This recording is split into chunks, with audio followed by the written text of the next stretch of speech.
ನೋಡಿ ಸರ್, 1 ಎಕರೆ 30 scent paper, ಒಂದು 30 scent ಕರಾವು. ಇದೊಂದು ಬೋರ್ಗಳೈತೆ, ಒಳ್ಳೆ ನೀರಿದೆ ಬೋರ್ಗಳಂತೂ. ನೋಡಿ ಇಲ್ಲೆಲ್ಲ ರೈತರುಗಳ ಜಮೀನೇ. ಇಲ್ಲೆಲ್ಲ ಕೂತ್ಕೊಂಡ್ರೆ ಒಂದು 7-8 ಎಕರೆ ಬೇಕಾದ್ರೂ ಜಾಗ ಮಾಡ್ಬೋದು. ಆಲ್ರೆಡಿ ಸರ್ವಿಸ್ ಎಲ್ಲ ರೆಡಿ ಇದೆ. ಬೋರ್ಗಳು ಒಳ್ಳೆ ನೀರೈತೆ. ನೋಡಿ ಪಕ್ಕದಲ್ಲೆಲ್ಲ ಕಬ್ಬನ್ ಗದ್ದ. ನೋಡು ಅಲ್ಲಿ ಲಾರಿ ಹೋಯ್ತಾ ಇದಲ್ಲ, ಅದು ಕೊಳ್ಳಾಗಲ್ಲ, ಟಿ ನರಸೀಪುರ ಮತ್ತು ನಗರಕ್ಕೆ ಹೋಗೋಂಥ ರಸ್ತೆ ಅದು. ತಾರ್ ರೋಡಿಂದ ಒಳಗಡೆಗೆ ಒಂದು 3/4 ಕಿಲೋಮೀಟ್ರ್ ಆಗುತ್ತಾ. ಮೆಟ್ಲಿಂಗ್ ರಸ್ತೆ ನೋಡಿ, ಎಲ್ಲ ಊರ ಹತ್ರ ಇರುವಂಥ ಜಾಗ. ಇಲ್ಲಿ ಪಕ್ಕದಲ್ಲಿ ನಿಯರ್ ಹತ್ರ ಆದಾಗೆ ಒಂದು ರೈಸ್ ಮಿಲ್ ಐತೆ. ಅಲ್ಲಿ ಹೋಯ್ತದಲ್ಲ ಅದೇ ಟಿ ನರಸೀಪುರ ಮೈಸೂರಿಗೆ ಹೋಗೋಂಥ ರಸ್ತೆ ರೋಡು ಕೊಳ್ಳಾಗಲ್ಲಿಂದ.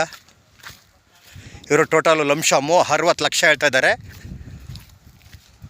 ಕೂತ್ಕೊಂಡ್ರೆ ಹೆಚ್ಚು ಕಮ್ಮಿ ನೆಗೋಷಿಯಬಲ್ ಆಗ್ಬೋದು.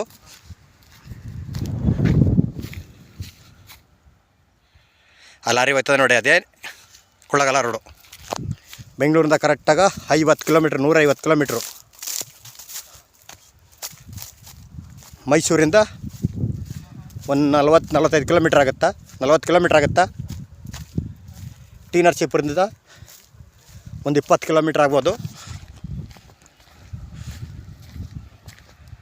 ಜಾಗ ಅಂತೂ ಸೂಪರಾಗಿದೆ. ಚಾನಲ್ ರಸ್ತೆ, ರೋಡಂತೂ ತುಂಬ ದೊಡ್ಡ ರಸ್ತೆ ಇದೆ.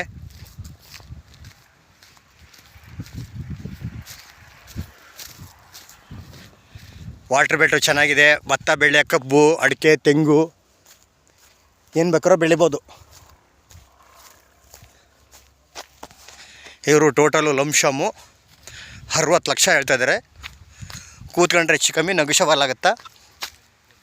ಜನರಲ್ಲು ಲೀಗಲ್ ಡಾಕ್ಯುಮೆಂಟು.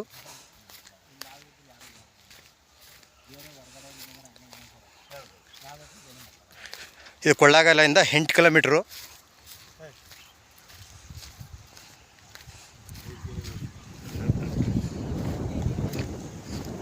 ಇಲ್ಲಿ ಪಕ್ಕದಲ್ಲಿ ಒಂದು ರೈಸ್ ಮಿಲ್ ಐತೆ. ಅಲ್ಲಿ ಕಾಣ್ತಾಯಿಲ್ಲ ಗಾಡಿಗಳು ಹೋಯ್ತದಲ್ಲ, ಅದೇ ರೋಡು ಕೊಳ್ಳಾಗಲ್ಲ, ಟಿ ನರಸೀಪುರ ಮೈಸೂರಿಗೆ ಹೋಗೋಂಥ ರಸ್ತೆ ನಗರ. ಈ ರಸ್ತೆಗೆ ಅಟ್ಯಾಚ್ ಆಗಿರುವಂಥ ಜಾಗ. ಬೋರ್ಲಂತೂ ಒಳ್ಳೆ ನೀರೈತೆ.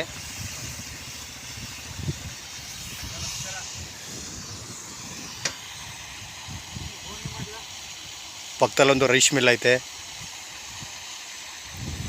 ಕೊಳ್ಳಾಗಲ್ಲಿಂದ ನಗರ ಟಿ ನರಸೀಪುರಕ್ಕೆ ಹೋಗೋ ರಸ್ತೆ ಇದು. ಇಲ್ಲಿಂದ ಒಂದು 1/2 ಕಿಲೋಮೀಟ್ರು.